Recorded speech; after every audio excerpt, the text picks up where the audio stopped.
자, 이번 시간에 입시 선정 들어가도록 하겠습니다. 자, 입시 선정은 한 문제나 두 문제입니다. 근데 거의 계산 문제가 출제가 되죠.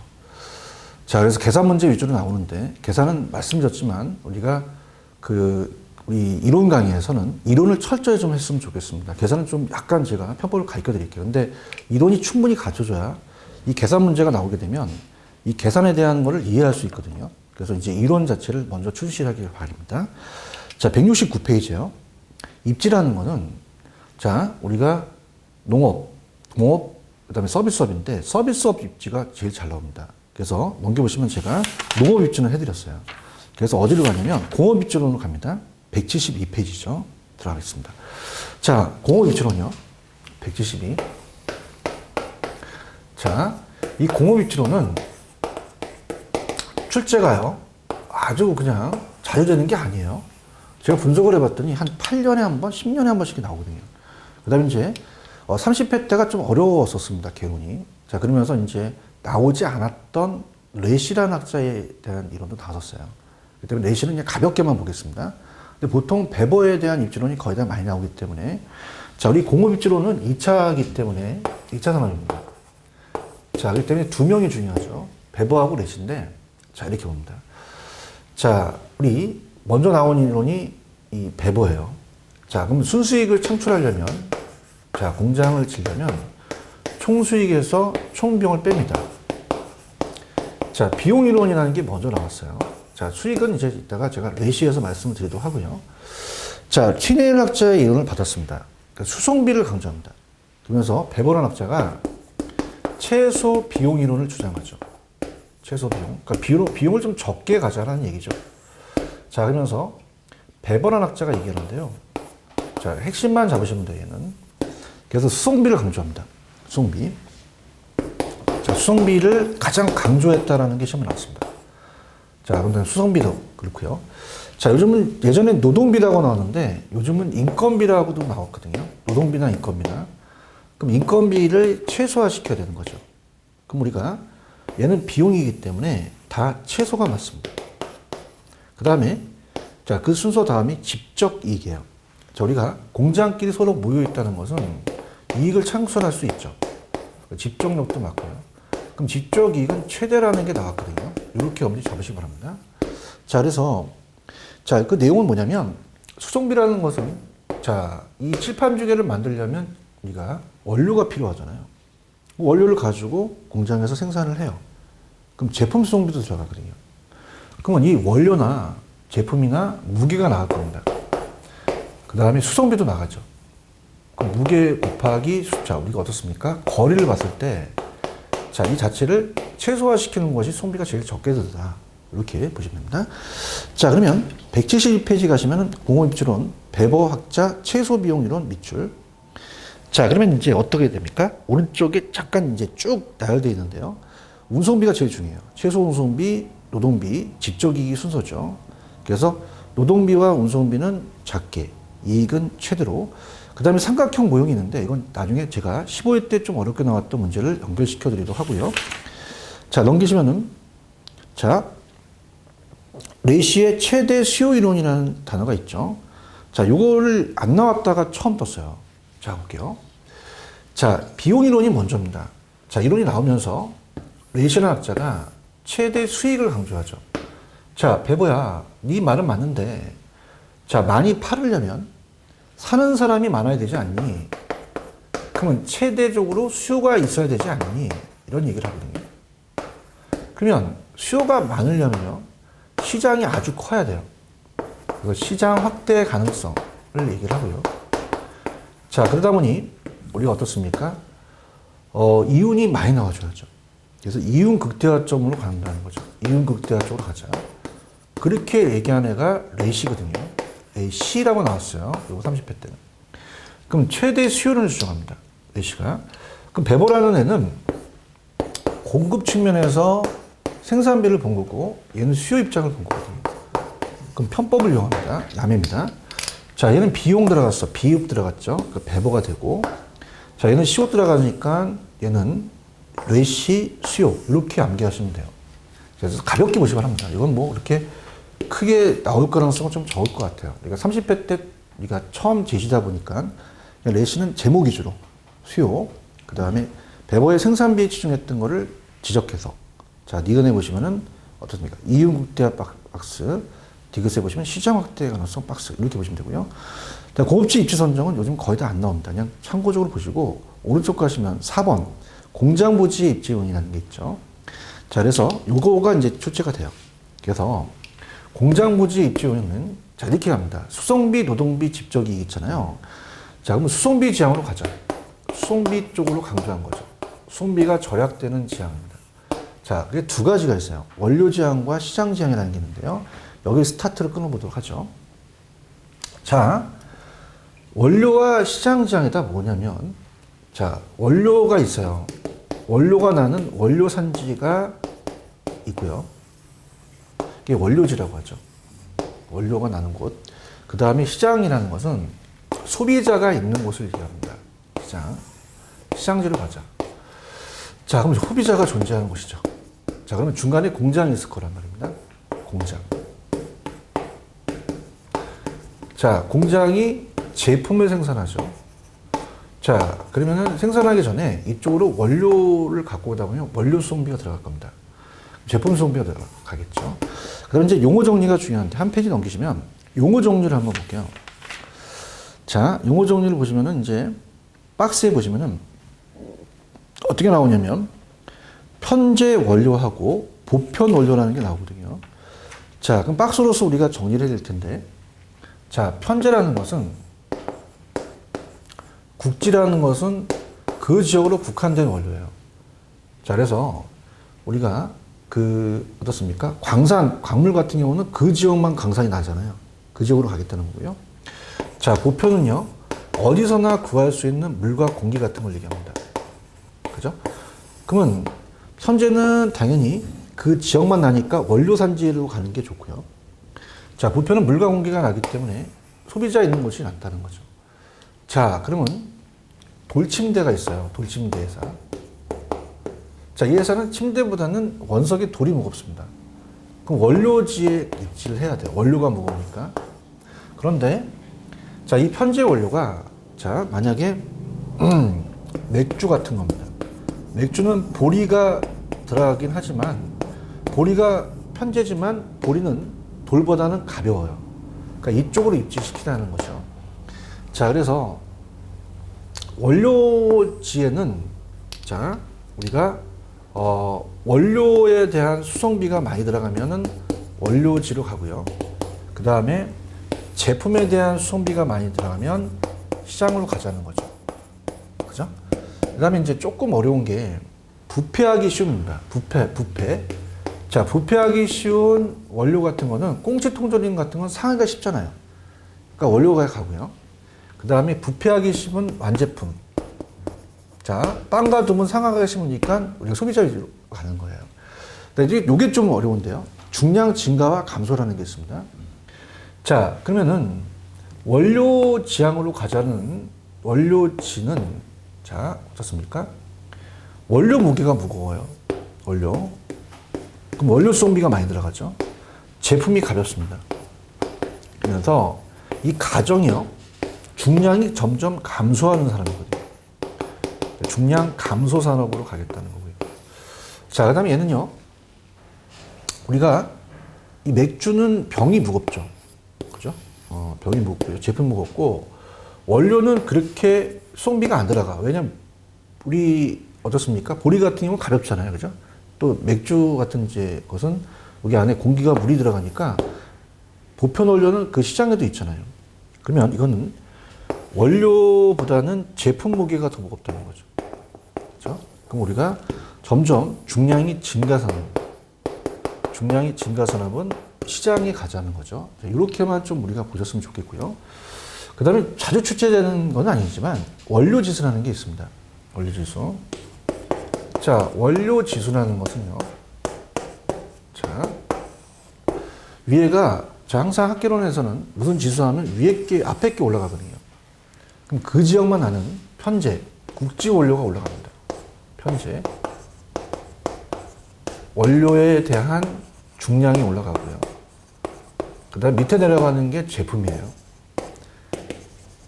자, 그러면 자 보세요. 우리가 항상 분수는 1과 비교하거든요. 그럼 1보다 크다는 거는 위에가 더 커요. 그죠? 원료 무게가 크죠. 그러면 이거는 원료지에 입지를 하고요. 그 다음에 만약에 1보다 작다는 거는 제품 무게가 더 무겁군요. 그럼 시장지에 입지하는 거고요. 그 다음 만약에 같아요. 그럼 아무데나 입지하는 자유 입지로 가자는 거죠. 이렇게 잡으시면 돼요. 그 다음에 입지 중량은 아직까지 안 나오는데, 자, 입지 중량은 뭐냐면 여기다가 자, 입지 중량으로 갑니다. 입지 중량은 여기다가 자, 제품을 플러스 시키거든요. 그러면 요게 1이고요. 그 다음에 요것도 1이니까 얘는 2와 비교한다는 것밖에 없는데 아직까지 출제가 안 됐다는 거. 자, 이렇게 보시면 됩니다. 자, 한번 들어볼게요. 박스로 정리합니다. 176페이지. 자, 원료 지향과 시장 지향으로 보자. 원료 지향은 아까 중량이 감소하죠. 시멘트 산업. 그다음에 시장 지향은 이제 청량음료나 맥주 같은 걸 얘기하죠.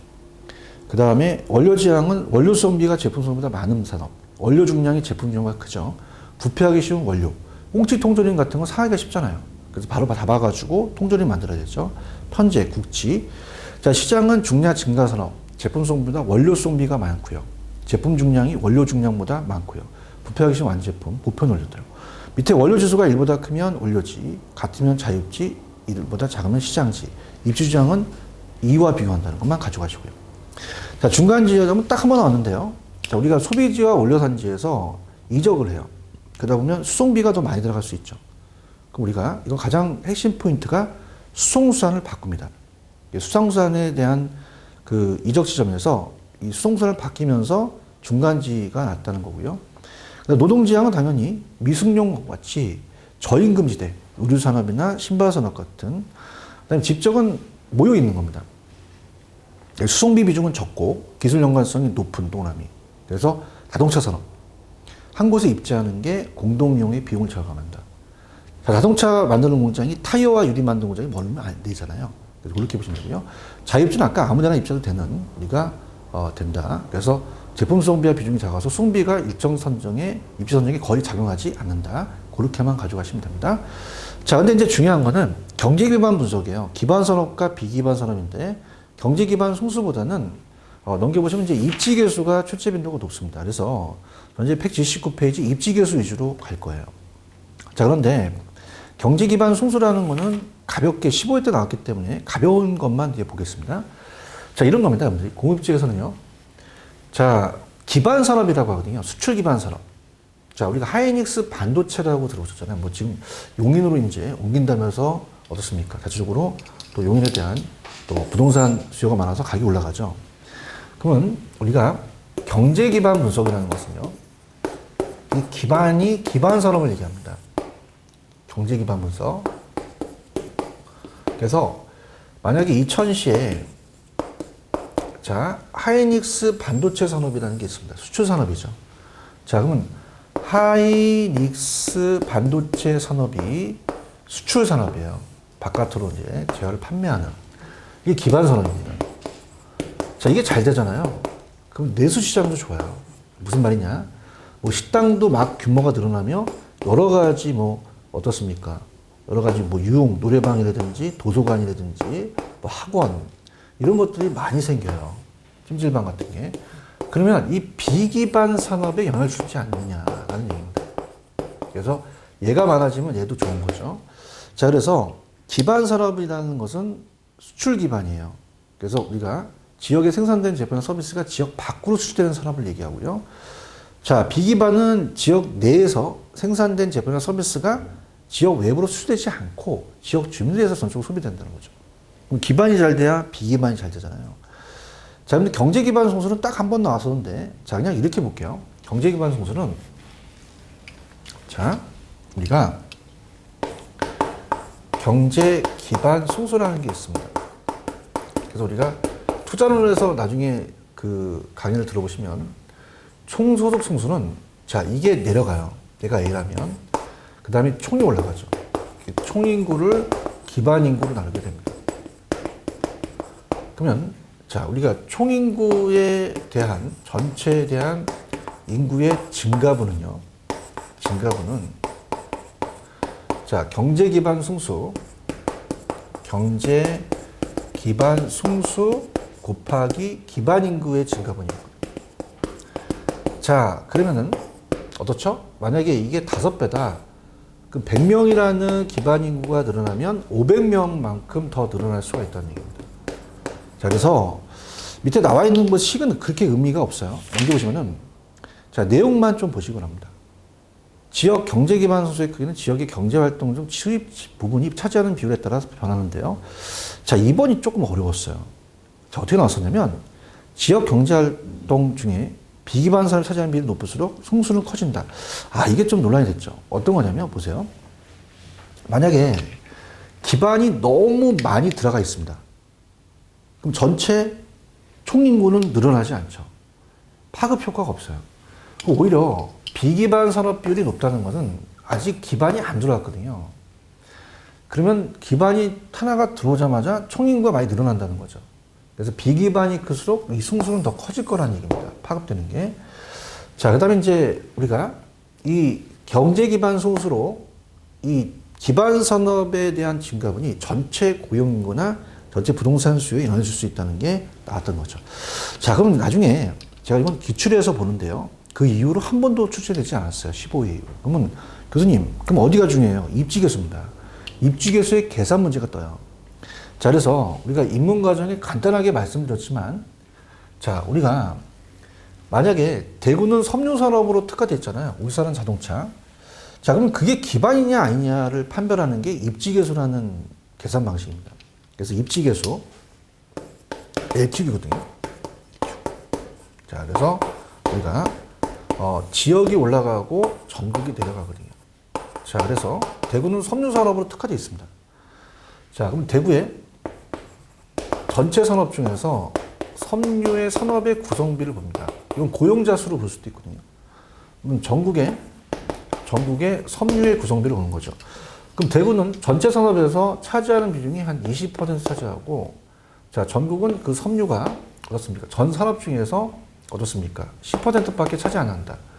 그러면 얘가 1로 비교해서 1보다 크면은 이게 기반이고요. 1보다 작으면 비기반이고, 1과 같다면 자급자족이라는 거 들어오셨잖아요. 자, 근데 실질적으로 우리가 한번 대입을 시켜볼게요. 자, 고용인구로 따질 수 있거든요. 자, 그렇다면은 우리가 지역이 올라가고 전국이 내려간다. 그러면 어떻게 계산하냐면, 자, 대구는 전체 산업이 있어요. 그 전체 산업에서 나중에 우리가 계산 문제가 그 특정 산업을 고르셔야 됩니다. 그 다음에 전국도 전체 산업의 고용자 수, 산업 구성비에다가 특정 산업에 대한 차지하는 비중이죠. 이렇게 봅니다. 그러면 우리가 간단하게 본다면, 자, 대구에 만약에 100명이 전체 산업에 고용되고 있다면, 자, 그 숫자는 좀 줄었죠. 그 중에서 20명 정도가 섬유다. 근데 전국을 봤더니 전체가 1000명인데 그 중에서 100명밖에 안 되더라고 한다는 건, 자, 얘가 20%고 얘가 10%니까 2가 나오잖아요. 그럼 이건 기반 산업이라는 얘기입니다. 자, 갈게요. 여기 갑니다. 입지상이라고도 하는데요. 이 계수는 측정은 산업의 지역 특화도는 산업의 상대적인 지준도에서 일한다는 거죠. 그래서 이걸 갖고 우리가 어때요? 이 지역 경제 특화도를 측정하는 거죠. 자, 그렇다면 넘겨보시면은 입지계수가 1보다 크면 기반이고요. 작으면 비기반, 2면 자급자족을 한다는 거죠. 자, 그렇게 염두에 보시면 합니다. 가볍게 이제 오른쪽 그는 해설이 있으니까 염두에 이제 풀면서 나중에 제가 기출문제를 가서 또 쉽게 푸는 방법이 있어요. 이런 것들 가기 전에 이론을 꼭 염두에 숙지하시기 바랍니다. 자, 그럼 181페이지 입지에서 제일 뜨는 게 서비스업이에요. 서비스업에서 크리스탈러의 중심지 이론. 그 다음에 이제 왜 염두에 학교 다닐 때 뉴턴의 만류 인력을 배워줬잖아요. 중력. 그죠? 중력 모형은 끌어당긴 힘이 있다는 겁니다. 그래서 그런 것들로 먼저 서비스의 입지론은 크리스탈러의 중심지 이론을 먼저 배우셔야 돼요.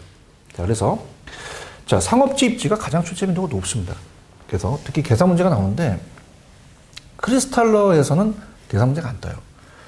크리스탈러는 중심지라는 건 뭐고, 중심지가 성립되는 조건, 그 다음에 그 중심지에 따라서 고차, 중차, 저차라는 중심지 간의 그 크기에 따라서 사람들 계층을 포섭하는 원리입니다. 저차, 중차, 고차 있다라는 자체를 가지고 크리스탈러의 중심지 이론으로 들어가도록 하겠습니다. 자, 이제 서비스업이에요. 서비스업. 그래서 이제 상업 입지죠. 서비스업이. 서비스업. 그래서 이쪽에서 시험 문제가 많이 나옵니다. 이제는 1, 2차, 3차에서 보통 4차까지도 흐르잖아요. 상업 입지론이 그래도 가장 최근의 이론이다. 자, 그러면은, 자, 크리스탈러는 제가 다 적지 않고요. 그냥 이렇게 할게요. 크리스탈러. 크식해서 중심지 이론을 얘기합니다. 중심지 이론. 자, 이것이 이제 중심지의 형성 과정을 이제 얘기를 하거든요. 중심지가 어떻게 형성하느냐. 중심지의 형성 과정을 이제 이론을 설명하는 거죠. 자, 그러면서, 자, 우리가 중심지와 배후지라는 용어가 나올 겁니다. 자, 그럼 중심지는 시장이에요. 시장. 점포가 있는 곳.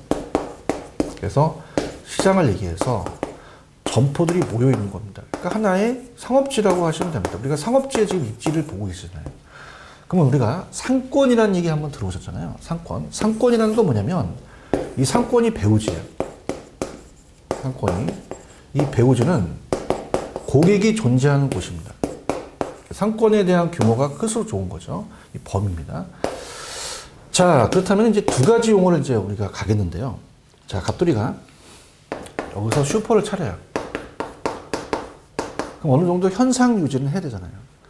그럼 우리가 최소한 와줘야 될 인원수입니다. 그걸 최소 요구치라 그래요. 자, 그게 뭐 측정이 뭐 한 달이 됐든 1년이 됐든 최소 요구치가 100명 정도 와줘야 된답니다. 그 요구 범위가 최소 요구 범위고 여기는 누구나 얻을 수 있는 정상 인원만 얻을 수 있는 범위죠. 근데 얘는 100명이 온다는 거는 우리가 이온이 정상 인원만 얻는 것보다 더 왔으면 좋겠어요. 그러면 우리가 만약에 얘가 이마트라고 한다면 여러분들이 집 앞에 이마트가 있으면 내가 가고 싶은 그 지역의 이마트를 가시는 것이 다른 지역을 넘어가지 않잖아요. 그죠? 그러니까 예를 들어서 제가 뭐 강남에 이마트가 있는데 강북에 있어. 또는 강북에 이마트가 강남에 있어. 그럼 거기까지 넘어가지 않는다는 겁니다. 거리까지. 그래서 재화의 도달 범위라는 것은 재화의 도달 범위 또는 도달 거리라고도 나오거든요. 이건 소비자들이 사람들이 통행하겠다는 최대 거리입니다. 교통비를 지불하고서도. 그래서 이거는 뭐냐면 수요가 제로예요. 0이 아니라. 그래서 수요가 거의 없는 겁니다. 만약에 수요가 1이라고 한다면 어느 정도 여기 수요가 넘어도 있다는 거거든요. 그러니까 이게 앞쪽에서 배운 한계지랑 똑같아요. 지대가 아예 없는 거죠. 그죠? 수요가 없는, 매출이 발생하지 않는. 자, 그렇다면은 중심지의 성립 요건을 얘는 얘기를 합니다. 성립 요건은 당연히 재화의 도달 범위가 넓어야 기업이 운영을 하거든요. 그래서 재화의 도달 범위가 최소 요구치보다 커야 된다고 합니다. 최소 요구치보다. 항상 학교에서 요구한다는 것은 그 최소한 요구하는 거거든요. 그 때문에 항상 요구는 작다. 자, 그래야 돼요. 그러면 어떻습니까? 재화의 도달 범위가 최소 요구치보다 더 넓어야 되고 또 최소 요구치는 재화 요구는 내에 있어야 된다는 거죠. 자, 그러면서 얘가 이 중심지가 다수의 중심지가 있다고 얘기해요. 자, 그 크기에 따라서 고차, 중차, 저차를 얘기했습니다. 자, 그러면서 자, 우리가 마트를 가요. 구멍가게. 그러니까 저차라는 것은 우리 동네 슈퍼를 얘기하고요. 구멍가게 같은. 그 다음에 중차는 좀 중형 마트를 얘기하고요. 고차는 이마트 같은 대형 마트입니다. 이마트, 롯데마트. 자, 그러면 자체가 틀리다는 겁니다. 동네 슈퍼는 가깝지만은 그 상품에 대한 것이 다양하지 않고 그 기능도 좀 작아요. 규모 작고. 근데 대형마트 어떻을까? 좀 멀더라도 그 다양한 기능을 또 하고요. 또 상품이 여러 가지 서비스가 많다는 거죠. 그럼 동네 슈퍼 같은 거는 뭐 아이쇼핑 같은 거나 시식하면 뭐 우리가 경찰에 신고하죠. 근데 대형마트는 어떻습니까? 아이쇼핑도 가능하고, 뭐 거기서 뭐 좀 어떻습니까? 한 끼 정도 때울 수도 있잖아요. 그죠? 재밌게. 자, 그럼 우리가 교육 서비스를 받으러 갑니다. 자, 우리 집 앞에는 초등학교가 가까워요. 그 다음에 중고등학교가 있고, 대학교가 있다. 자, 그럼 이렇게 봅니다. 대학교와 대학교 거리는 더 멀어요. 근데 초등학교와 초등학교 가깝죠. 그걸 또 얘기를 했습니다. 행정 서비스를 받으러 갑니다. 자, 우리 집 앞에는 동사무소가 가깝고요. 그 다음에 구청이 있고, 서울에 시청이 딱 하나밖에 없잖아요. 그럼 시청은 더 멀지만 여러 가지 더 기능을 하겠고요. 수는 하나밖에 없다는 겁니다. 자, 그러면 서울에 전국에 동사무소가 많은데 고차는 하나밖에 없다는 것은 저차에서 고차로 갈수록 중심지는 적어집니다. 그죠? 그 다음에 자, 동네 슈퍼의 저차가 중차 옆에는 있겠지만 고차는 찍어도 되겠죠. 그래서 저차가 고차로 갈수록 수도 줄지만 분포도도 줄어든다는 겁니다. 이렇게 하시면 됩니다. 펜 들어보세요. 자, 181페이지입니다. 의의는 중요합니다. 크리스탈로는 중심지에 계층이 있어요. 고차, 중차, 저차. 얘네들이 포섭을 합니다. 중심성의 상대적 크기에 따라서 고차, 중차, 저차가 나타나며, 자, 얘가 시험제예요. 대학교끼리 더 거리가 멀어요.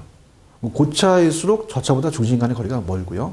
또 규모도 크죠. 다양한 기능을 한다는 게 이 지문이 나왔었고요. 자, 니은번의 별표. 자, 이걸 하기 전에 용어 정리로 가볼게요. 밑에 가시면 중심지가 우리가 이 점포가 있고, 여기가 학원이라면 배우지가 상권의 재화 서비스를 제공하는 장소죠. 제가 지금 많은 강의를 한다면, 자, 학원에서 강의를 듣는 사람들은 저희 서비스를 제공받죠.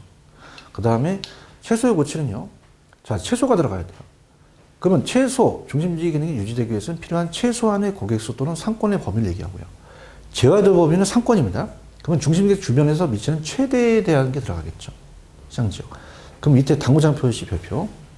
자, 중심지가 성립되려면요. 재화의 도달거리가 최소의 고치가 커야 돼요. 성립되지 않고 기업이 운영이 파산된다면 최소의 고치가 더 크면 안 되겠죠.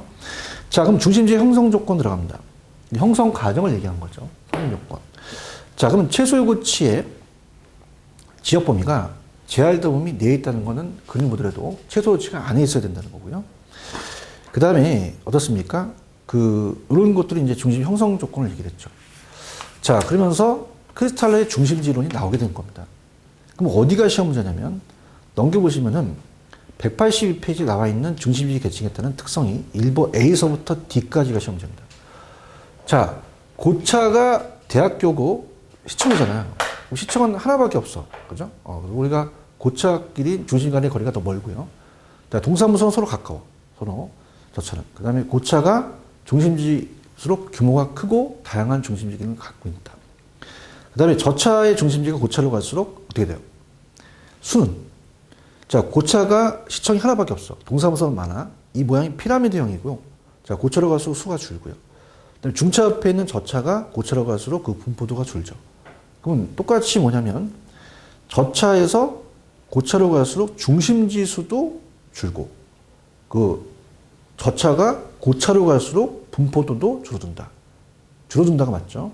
그래서 중심지 계층이 오른쪽에 보시면 고차가 시청, 대형마트, 대학교. 자, 저차는 동사무소, 편의점, 초등학교, 동네 슈퍼죠. 자, 그럼 고차가 수가 적고 중심지 간의 거리가 멀고요. 저차일수록 수가 많고 가깝다는 거죠. 그 다음에 중심지 변화는 인구 밀도가 증가하고 경제 활성화된다면 간격이 우리가 심하다 보니까 중심지 간격이 좁아지겠죠. 많이 생기니까. 자동차 교통이 발달하면 저차를 안 하고 고차를 가니 저차는 중심지가 쇠퇴가 되겠고 고차가 더 발달한다. 자, 근데 허프에 대한 중심지론이 좀 다릅니다. 자, 허프도 중심지론을 얘기했는데 크리스탈로를 좀 비판했죠. 자, 크리스탈로가 우리가 중심지가 자, 어떻습니까? 얘가 중심지의 이론을 얘기하면서 중심 형성 과정을 얘기했는데요. 얘 좀 거시적으로 얘기합니다. 그래서 수요자의 분포를 갖고 따져서 어떤 계층을 얘기했는데 허프는 달라요. 허프는 좀 미시적으로 접근했죠. 얘가 전체적인 수를 봤다면 나무를 본 겁니다. 안에 있는 소비자를 본 거죠.